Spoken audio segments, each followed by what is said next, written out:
drawn into shame often, as women in particular. Here's my next tactic. Say their name. Did you know that parents have names too? Oh. Yes. We're gonna make a switch here. Thanks. Okay, so on the first year team, I have the great privilege of recording myself often. And I say great privilege because that's how I feel about it all the time. But really, I do a lot of recording. And there was this one day in particular that I finished recording class, and on a recording you see things that you don't necessarily catch in real time, right?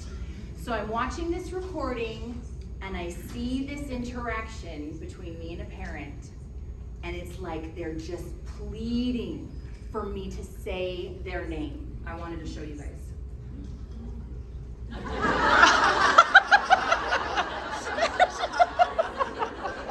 Raise your hand if you know the movie.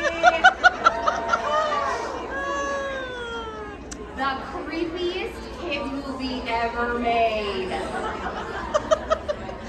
Never ending story. Remember? Woo! Okay, thanks for laughing about that, because as I was sharing this with my husband, are we switching?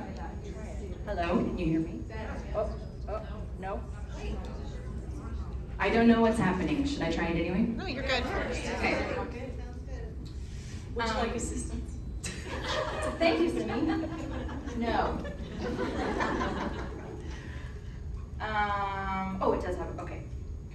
When I was kind of running through my presentation with my husband, he's like, you know, Mari, I'm not feeling real good about this one clip in particular. And I was like, I don't think you know what's happening here. Do you know what this is? And he's like, yes, but I just feel that maybe the younger teachers may not connect with this. And I was like, shut it. I am not that old, but really I am, and that's okay. Okay, so for real, say their name. When you hear your name, it actually promotes a sense of belonging. It promotes diversity as well as inclusivity.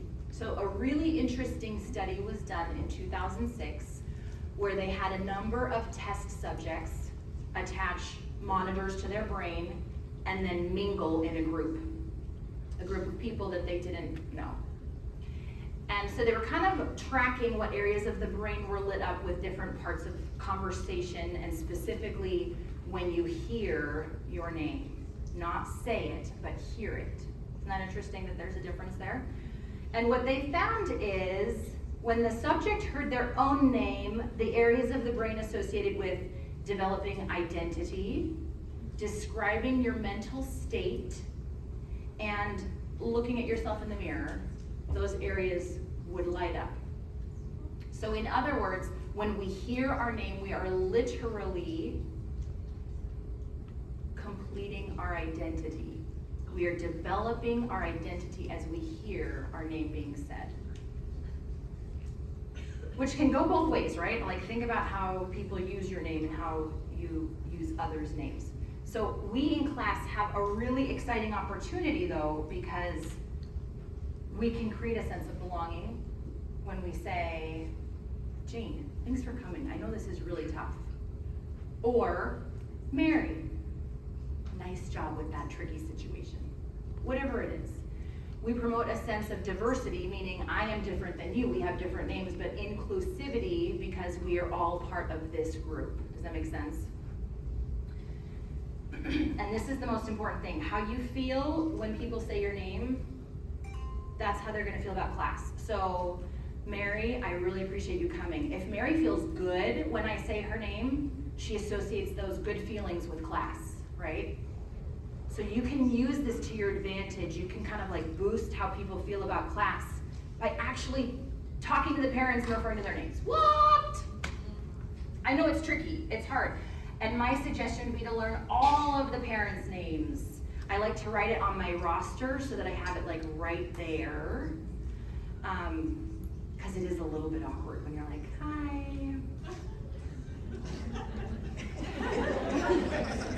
Oh no, that's just me. Okay.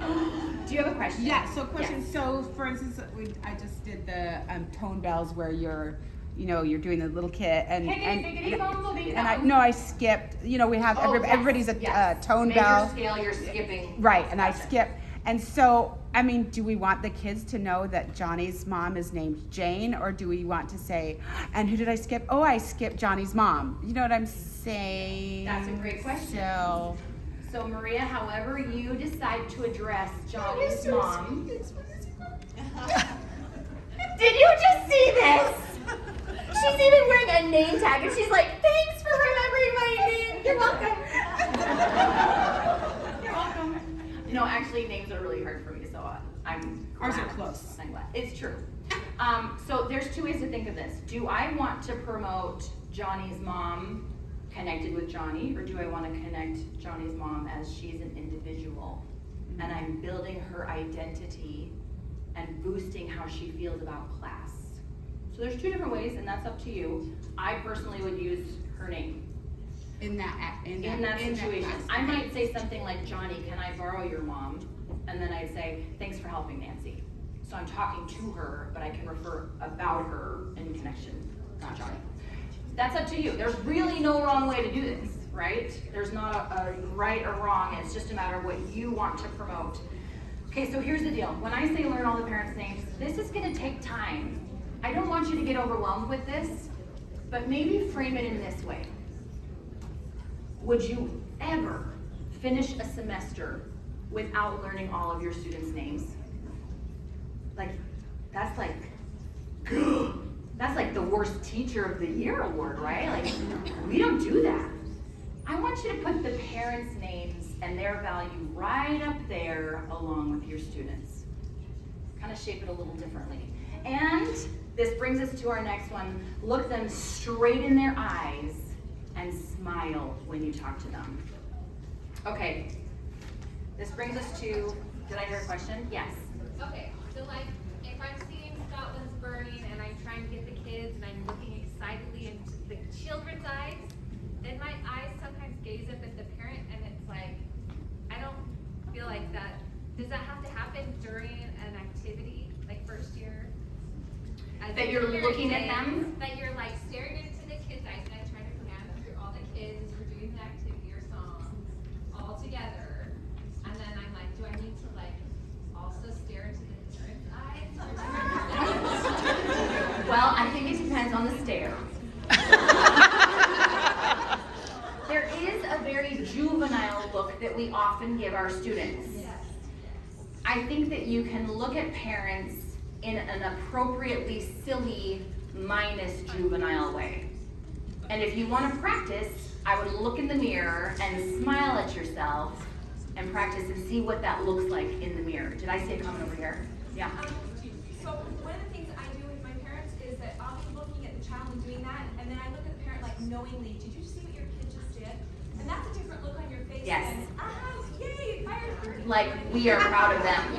Yeah, for sure. You know what, we're gonna hold questions.